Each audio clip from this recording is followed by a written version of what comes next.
I am unaffiliated, but I am a Christian who believes in the right to an abortion.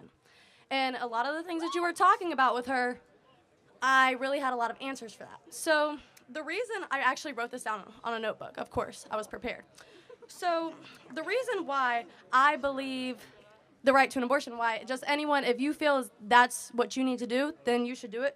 Because Matthew 7:1 says, do not judge or you too will be judged. Although Jesus does tell us to tell people, do not sin, it's not our place to judge them, you know? And then another thing that I wanted to bring up, this is crazy, but also the time, I just really want to know why you feel that abortion should be illegal. Do you think murder should be illegal? Murder is illegal. So you think it should be, do you think it should be illegal? I just feel like there's a big difference between like a living, breathing human and then a fetus that is inside of another human's body. Fair enough. What is the difference?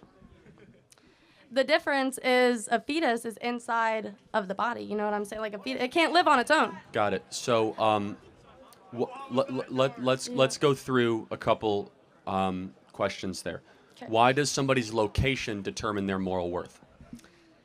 It doesn't, but it's simply about the fact of if you feel like that's what you need to do with your body, then that's what you do. Because I could also Well, hold on a second. If it's not your DNA, how is it your body? It is your DNA. No, it's not. It's a part of you. It's growing in you. It's connected to you Hold by on an umbilical cord. It is a part of you. 1 second. It's attached. A part. It's attached. Hold on a second. It's attached, not a part. Same thing. No, it's actually not. A part, by definition, means it remains permanent. Oh, okay. Right? Oh, okay. So an attachment is something that is temporary. And so it's not, you are not your mom's DNA. You're not your dad's DNA. You are new deoxyribonucleic acid. So shouldn't we say that if it's not your DNA, it's not your choice? I mean, you could say that, but I mean, really, I just don't understand how you can use religion to back up your point of... I haven't used it once. She brought up religion. I'm happy to use a non-religious line of questioning. We all agree murder is wrong. Okay. We all agree that it's a human homo sapien. Do you agree that the death penalty is wrong?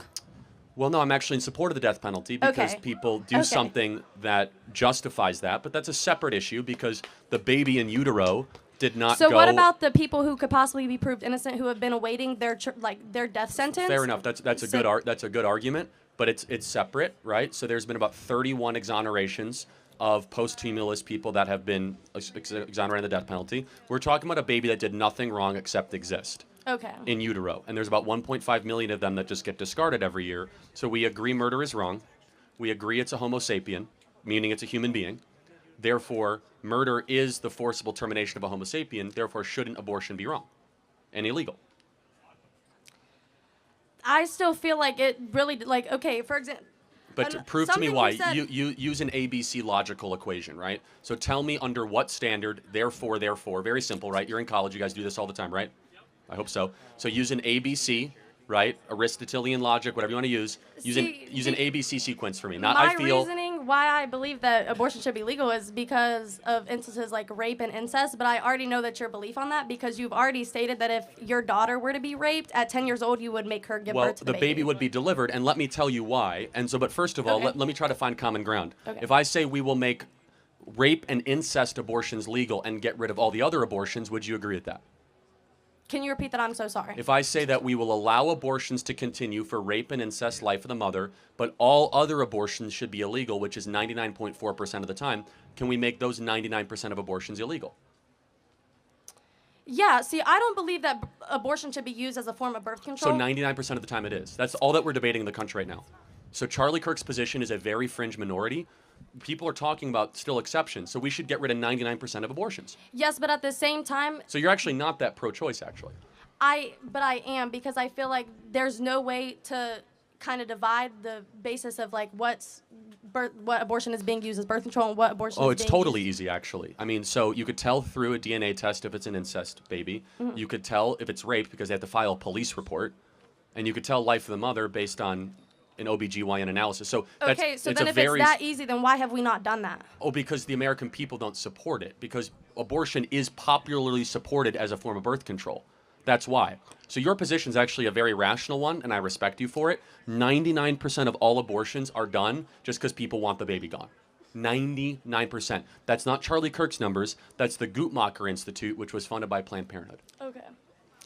So do you like feel as though like people who are victims of rape and incest, do you think that they should be able to get an abortion? So just so we can agree on the 99%, then I'm going to try to win you over on the other percent. Okay. Got it. So we're good on the 99? Get rid of those abortions? Yeah. Okay, cool. Somebody in this audience was conceived in rape. Can you tell me who? Nah. Why? I thought that they're less human. Those words never came out of my mouth. No, I know, but the insinuation of allowing rape for abortion is that they're not as human, therefore they should be murdered. No, that's not it's more about the mental toll that it would take on the mother to have that baby. I totally acknowledge the mental toll, but shouldn't the human being conceived in rape still get human rights? Yes, but it should be more up to the mother who has to carry the baby and who has to push it. Well, hold on, let's play that out. So even though the mom has to push it, do you still have a right to terminate somebody? Can you take away human rights if your life's going to get difficult to somebody else? If somebody else is making your life difficult, can you take away their human rights? No, but at the same time, that's where like the question comes in, that it should be up between the person, like the. But why? By what standard is that okay? For example, if a single mom has 2 kids, and all of a sudden she loses her job, and one of the kids is super annoying and has a learning disability, should she be able to murder that kid because it's an inconvenience to her? No. No, of course not. Not after, like. But why is it that all of a sudden you get considered a human being after birth, but before birth you're not? Because after birth you can, you're kind of living on your own. You're not in the mother's body. No, you're not. Hold on. I have a 6-month-old. My baby is not living on its own. Not living on its own, but it can breathe on its own. Hold on a second. Over 500,000 babies every year are born in NICU, which require, which is a prenatal assistance, breathing assistance, digestive assistance, and so. Are they not human because they can't have any viability? The point is that the standard doesn't apply, right? Let me ask you one more hypothetical, and it's a good question. Then I'll do a Christian one because you say you're a Christian on that. I have 2 ultrasounds. Mm. One ultrasound is a baby that was conceived in rape. The other ultrasound is a baby conceived in a loving relationship. Which one is which? There's no that. There's like no I've difference. said You're multiple right. times, there's no difference in the physical appearance of it, but the complete difference is the mental toll that it would take on the mother and the person who has to carry the baby for 9 months. Hold on. Let's be clear. There's a mental toll when you have an abortion too. So it's not as if it's a get out of jail card. No, I completely understand that. So it's a tough, difficult, horrible situation. Yeah.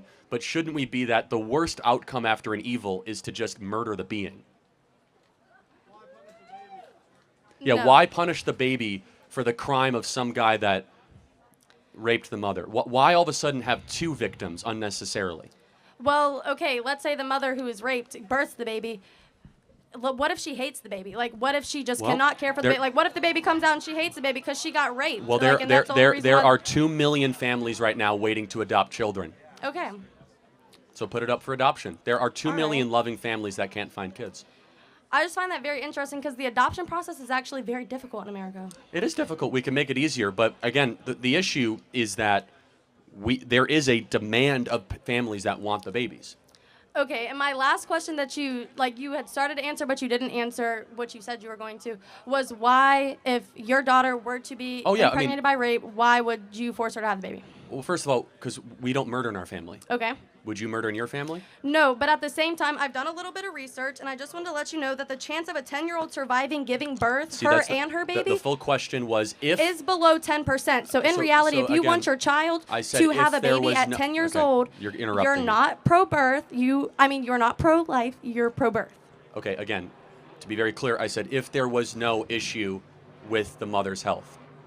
And understand, this is an extreme, hyper-personal example that someone used, and I'm happy to own it, but let's just be clear. Why is that example getting people so fired up? Because it's easy to say that you can murder a baby if it's small and that it's just, quote-unquote, a clump of cells. No, I think that one instance got people so fired up because the age of your daughter and just because of the likelihood that she would survive and the baby would survive. No, my answer was that if there were no medical complications. So you don't even remember the full answer. People get why does the age matter? Tell me why all of a sudden the age of the carrier matters.